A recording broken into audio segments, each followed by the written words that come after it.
ఒక స్త్రీకి అందం కంటే, ఐశ్వర్యం కంటే, చదువు కంటే, లేదంటే ఇంకా ఉన్నతమైన ఏ స్థితి కంటే ఏది ముఖ్యం? వివేకము ముఖ్యము.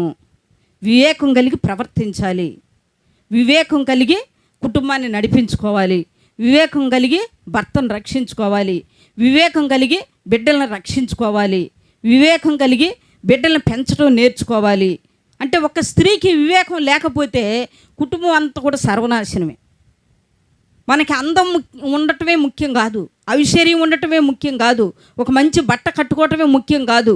కానీ ఆ కుటుంబం అంతా కూడా ఎవరి మీద ఆధారపడి ఉందంటే ఒక స్త్రీ మీదే ఆధారపడి ఉంది.